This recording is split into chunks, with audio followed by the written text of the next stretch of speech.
Halo Scorpio, selamat datang di channel saya. Iya, ini kamu beda dari yang lainnya ya. Yang lainnya putih polos, papan gitu ya. Ini kamu ada taplak ya. Ada bulan, bintang, matahari. Oke. Oke, Scorpio, sekadar info. Ini sebenarnya take two ya. Tadi sebenarnya saya udah recording, udah kelar gitu ya, tinggal diedit. Tapi low storage. Jadi saya bersih-bersih storage, ternyata recordingannya kehapus.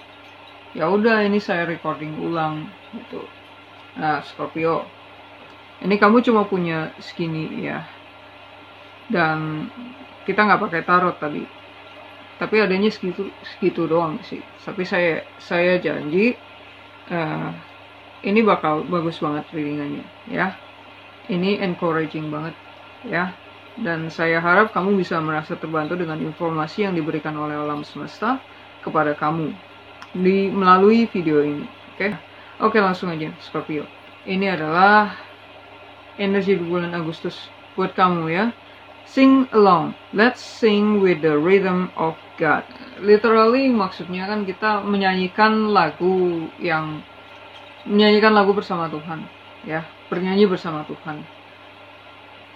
Tapi yang saya lihat dari sini itu adalah frekuensi. Ini yang saya baca dari sini. Ini bicara soal frekuensi.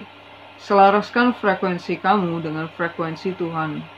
Ya, jadi ya kelihatannya kayak benda-benda padat kayak gini. Itu kelihatan kayak nggak punya suara ya.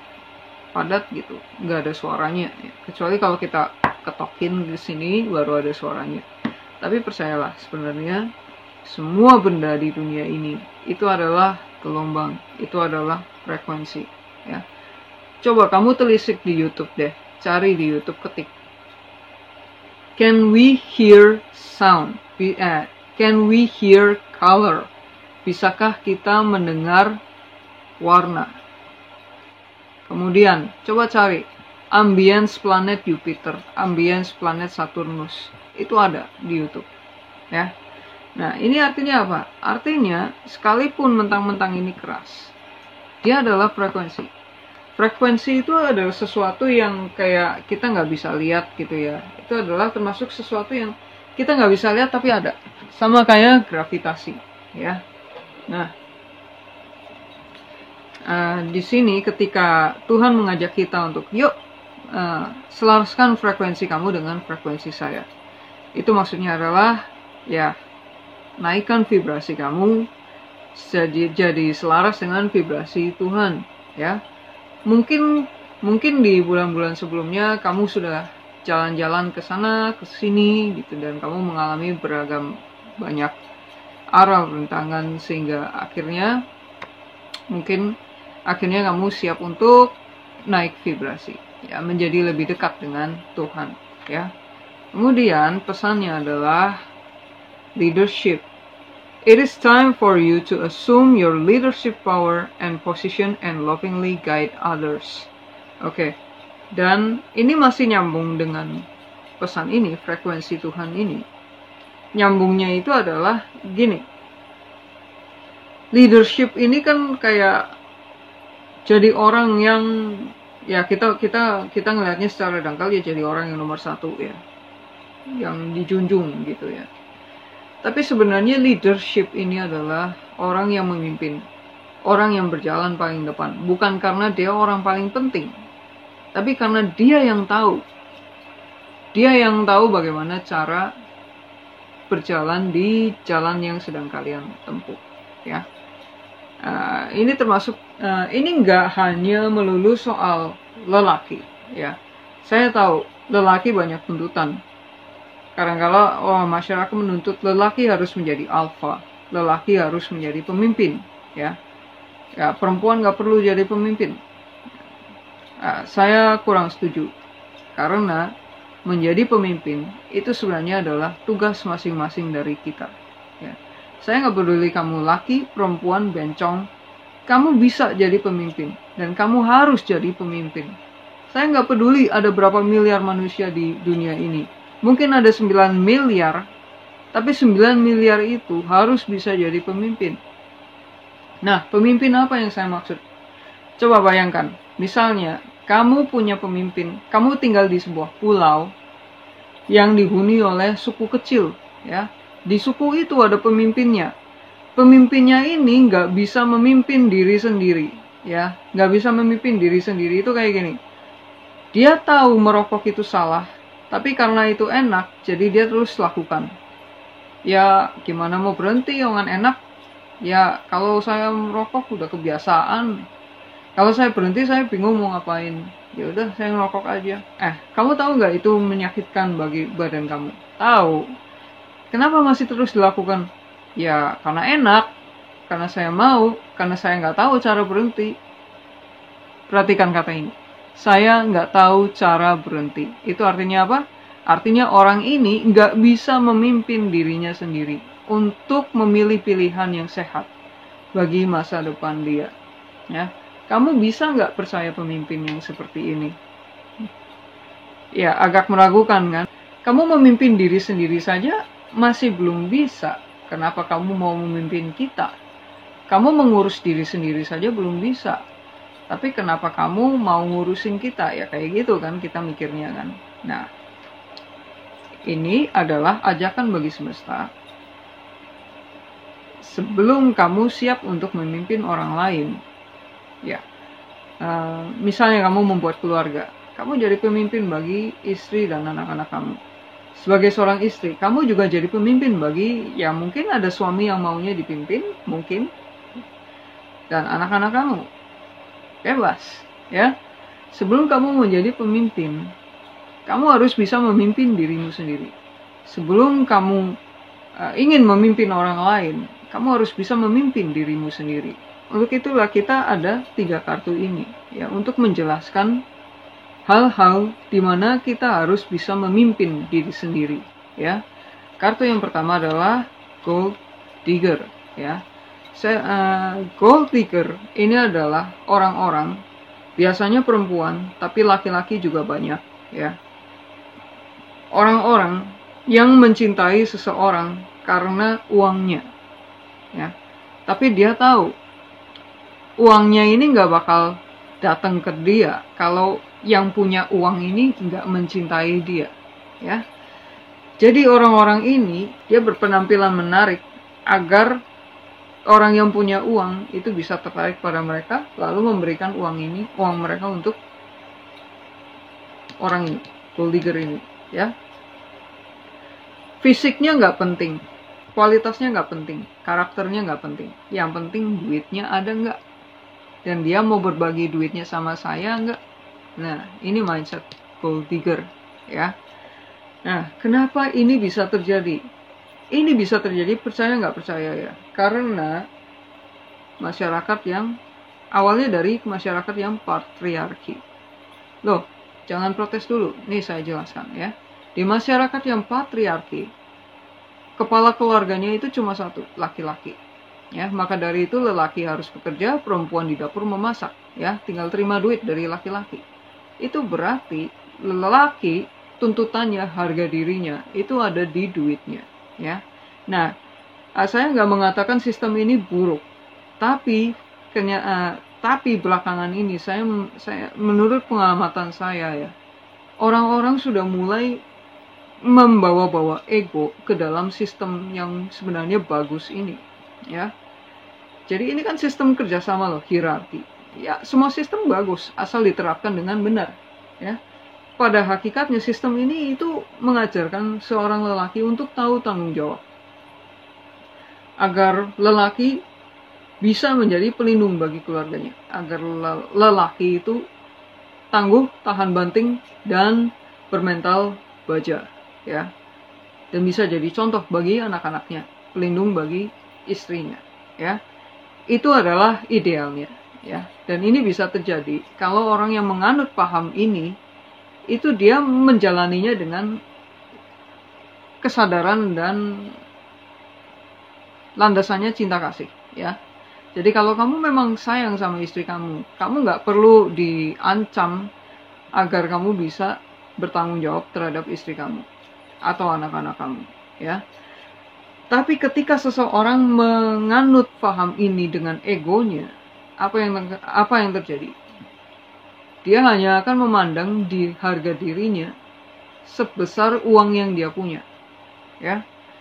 Itu, dan ujung-ujungnya dia bakal berpikir, harga diri saya di duit. Jadi kalau saya pengen istri, saya harus cari duit yang banyak, gitu ya. Setelah saya cari duit yang banyak, ntar perempuan juga antri kok untuk jadi istri saya, gitu.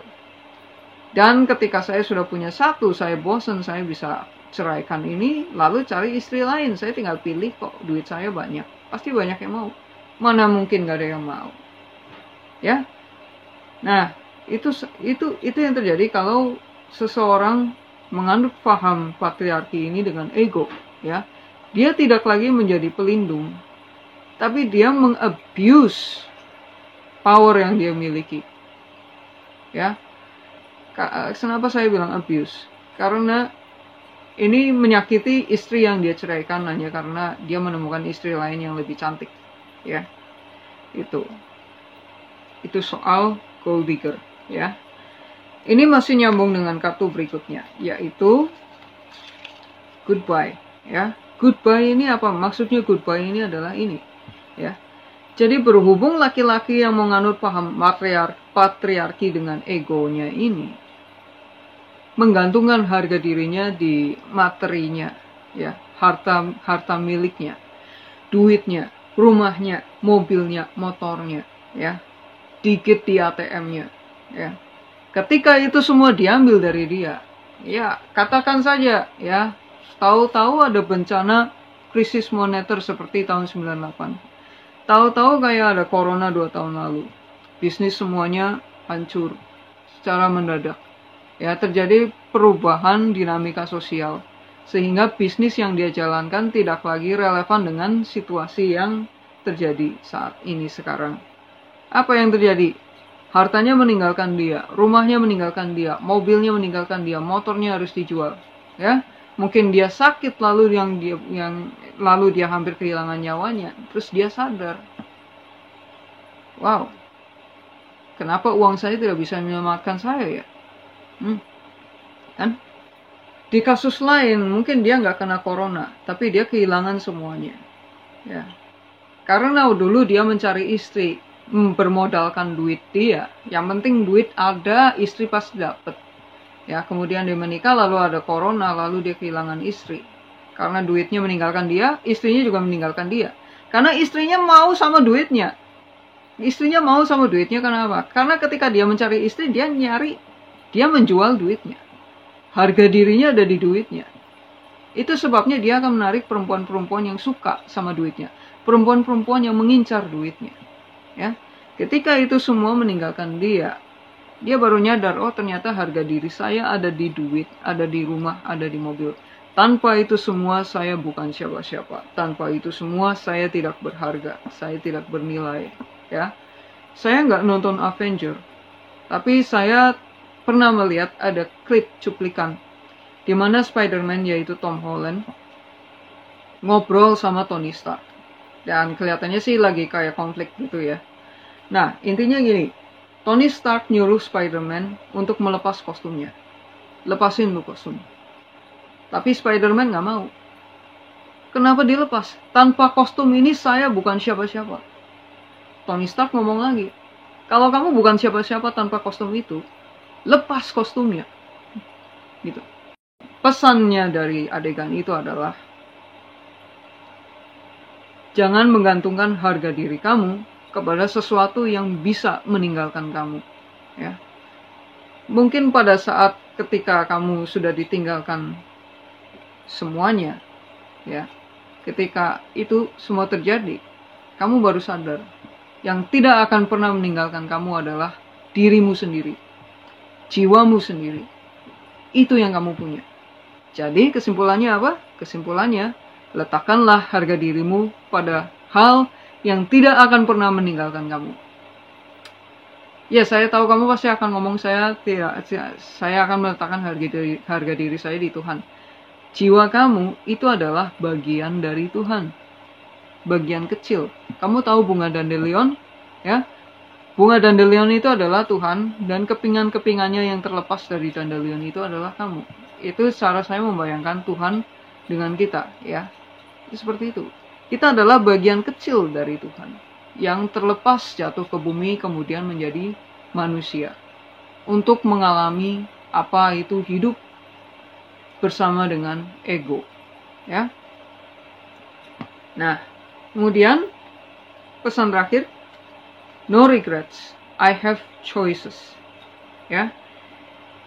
Jangan pernah menyesali keputusan yang sudah pernah kamu ambil. Ya. Ini nasihat dari kakek saya. Ya. Kakek saya bilang ke saya, apapun yang terjadi, jangan pernah menyesal. Jangan pernah menyesali keputusan yang pernah kamu buat. Ya. Kenapa jangan pernah menyesal? Karena pertama, ketika kita membuat keputusan itu, kita memilih pilihan itu karena kita pikir itu yang terbaik buat kita. Ya. Jadi ketika kita suatu hari sadar, aku harusnya memilih pilihan yang lebih baik daripada apa yang sudah aku pilih.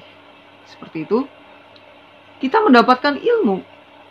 Kita menemukan sesuatu yang tidak berhasil, sesuatu yang salah, sesuatu yang harus dihindari. Itu kesuksesan. Karena di kemudian hari kalau kamu nggak pernah gagal, ya, kamu nggak akan tahu mana yang bisa berjalan dan mana yang nggak akan berjalan, ya.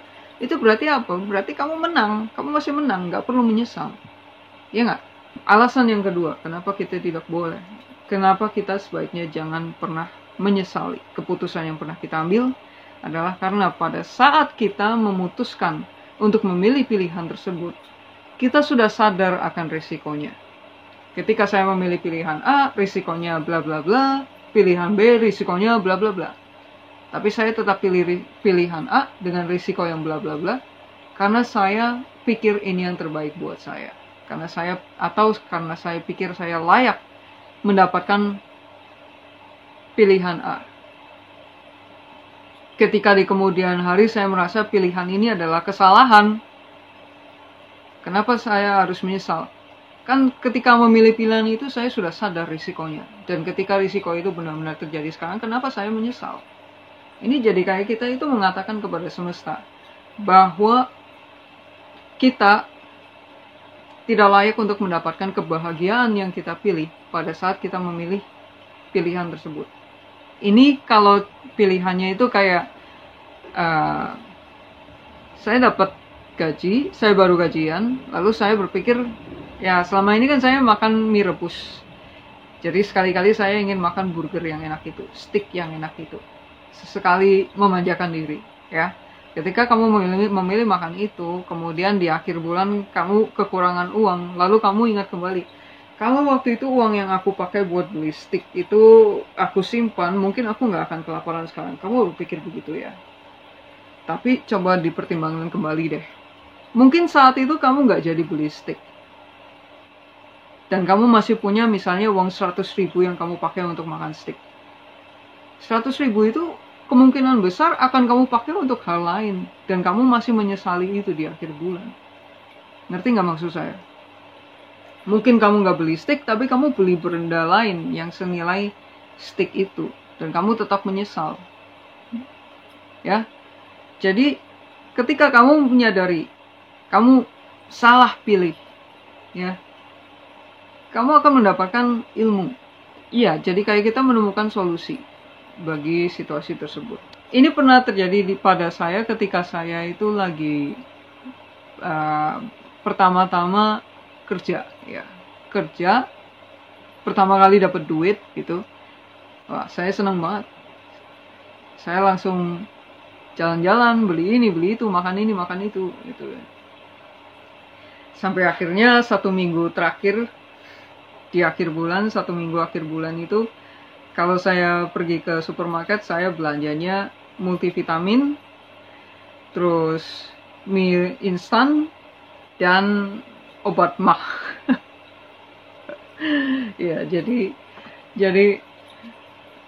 tapi itu irit loh, irit banget. Ternyata bisa survive seperti itu.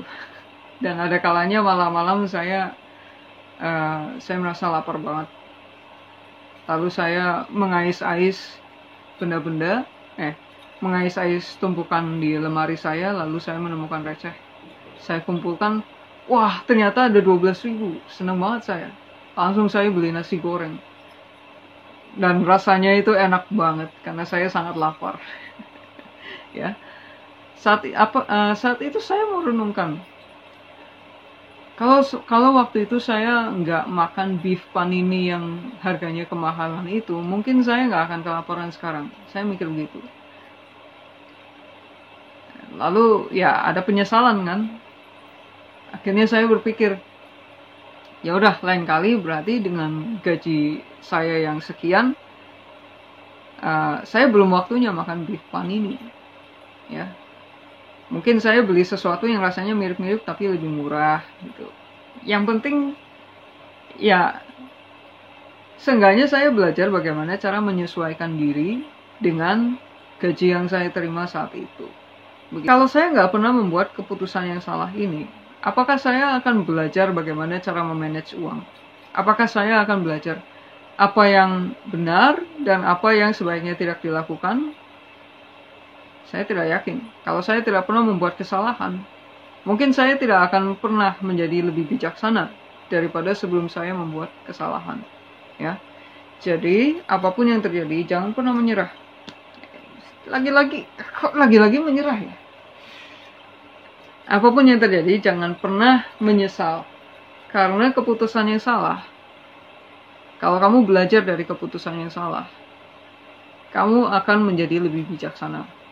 Ya, dan kamu akan berterima kasih kepada keputusan yang salah itu. Hei pengalaman, terima kasih karena sudah hadir di hidup aku. Ya, kesalahan, terima kasih karena sudah pernah hadir di hidup aku. Kamu mengajarkan saya bagaimana cara lebih bijaksana untuk menjalani hidup saya. Ya, percayalah, ketika kamu sudah bisa mengatur hidup kamu, sekalipun saat ini hidup kamu serba kekurangan, ketika kamu sudah kaya nanti, kamu akan bisa mengatur semuanya. Menahan diri, mengatur uang kamu, mengatur energi kamu. Ya. Nah, oke. Jadi apapun yang terjadi, jangan pernah menyesal. Scorpio, itu saja pesan semesta yang disampaikan melalui video ini. Semoga bermanfaat, sukses selalu, dan terima kasih sudah menonton sampai detik ini. Namaste.